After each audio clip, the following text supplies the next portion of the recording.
Au nom du Père et du Fils et du Saint-Esprit, Amen. Frères et sœurs dans le Christ, nous célébrons ce dimanche le baptême du Seigneur. Célébration qui met fin au temps de Noël et qui nous ouvre au ministère public de Jésus.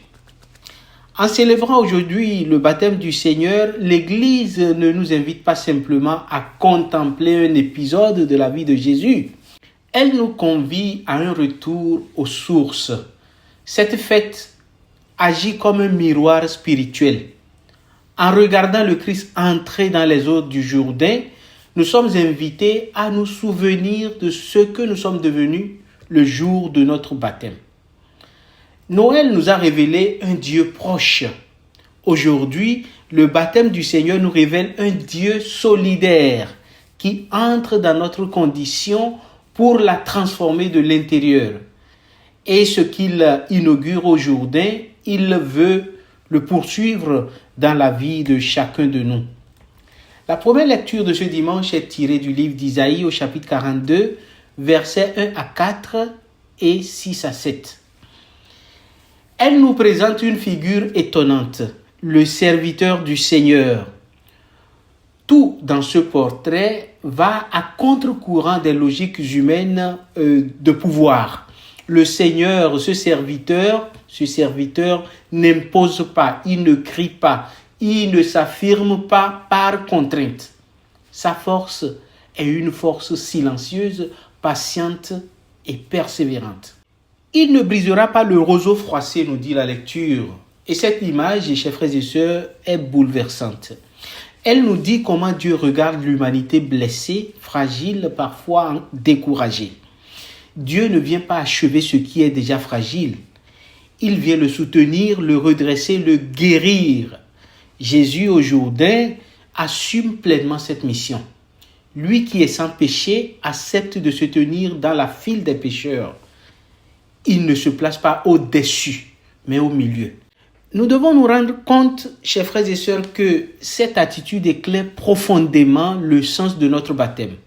Être baptisé, ce n'est pas être mis à part pour être supérieur aux autres, mais être envoyé pour servir autrement. Le baptême nous configure au Christ serviteur. Il nous apprend une autre manière d'être fort, la force de la patience, de la fidélité quotidienne, du soin apporté aux plus fragiles.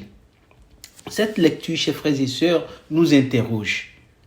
Dans notre manière de vivre la foi, sommes-nous des roseaux qui écrasent ou des mains qui soutiennent?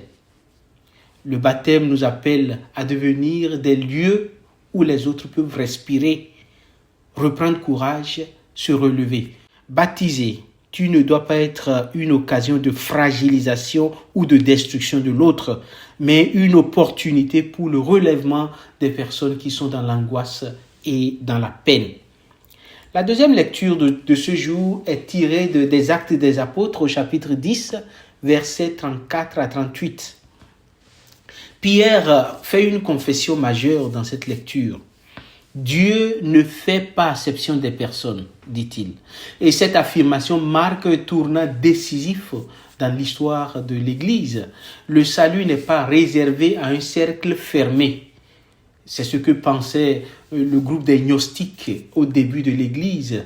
Donc, dans certains milieux, ils se retenaient des élites de la foi et donc considéraient qu'il y a 3 catégories d'hommes. Donc, eux autres qui sont les spirituels sont d'office sauvés. Tandis que les psychiques et les illiques, c'est-à-dire les autres groupes d'hommes, peuvent être condamnés, peuvent ne pas avoir l'espoir d'être sauvés. Non, Jésus affirme à travers l'apôtre Pierre que le salut est offert à tous.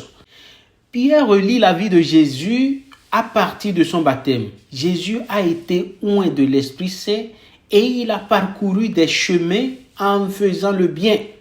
Le baptême est ici présenté comme une source, la source d'un mouvement, d'un dynamisme missionnaire. Jésus ne garde pas l'esprit pour lui, il le répand. Par notre baptême, nous sommes greffés à ce même élan. Nous ne sommes pas seulement bénéficiaires de la grâce, nous en devenons porteurs.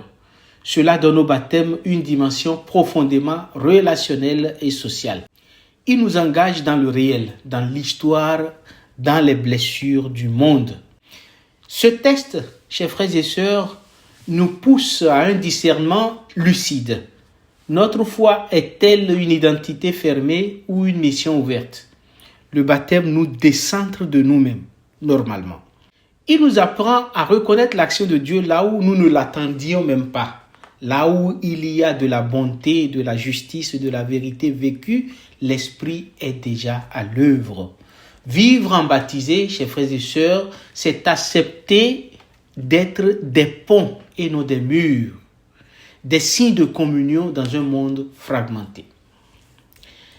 Notre évangile aujourd'hui, chers frères et sœurs, est tiré de Matthieu chapitre 3, versets 13 à 17. Dans le récit de Matthieu, le baptême de Jésus prend une tonalité très particulière. Jean le Baptiste résiste. Il reconnaît son indignité et ne comprend pas pourquoi Jésus, le juste, demande un baptême de conversion. Et la réponse de Jésus est décisive. Laisse faire pour l'instant. Il convient que nous accomplissions toute justice. Cette parole nous ouvre une clé essentielle pour comprendre le baptême de Jésus. Jésus le Sauveur ne vient pas au Jourdain par nécessité personnelle, mais par solidarité obéissante.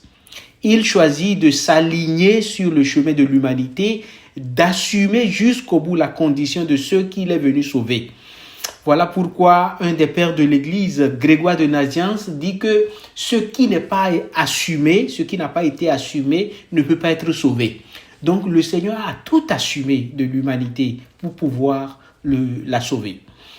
Accomplir la justice pour Jésus, ce n'est pas appliquer une règle, c'est entrer pleinement dans la volonté du Père, même lorsque cela passe par l'abaissement. Parce que ce que Jésus a vécu, c'est un abaissement. Il s'est anéanti. Il s'est réduit à rien, tout Dieu qu'il était. Lorsque Jésus sort de l'eau, le ciel s'ouvre. Ce n'est pas l'eau qui le purifie, c'est lui qui sanctifie l'eau. Le récit nous dit que l'Esprit descend comme une colombe, et ce qui est signe d'une création nouvelle qui commence, et la voix du Père retentit. Celui-ci est mon Fils bien-aimé, en qui je trouve ma joie. Chers frères et sœurs, cette scène révèle l'identité profonde de Jésus. Mais elle éclaire aussi la nôtre. Par notre baptême, nous sommes introduits dans cette même relation filiale. La voix du Père ne s'adresse pas seulement à Jésus, elle devient par grâce la parole fondatrice de chaque baptisé. Avant toute œuvre, avant toute réussite ou échec, notre vérité la plus profonde est là. Nous sommes aimés, nous sommes enfants de Dieu, Dieu se réjouit de nous. Ce passage nous invite à redécouvrir le sens de notre baptême. Comme je disais au départ, être baptisé, ce n'est pas être exempté des combats de la vie. C'est apprendre à les traverser dans la confiance en cherchant à accomplir la justice, c'est-à-dire à demeurer fidèle à Dieu dans les situations concrètes de notre existence. À l'image du Christ, notre baptême nous appelle à une obéissance filiale, non servile mais confiante.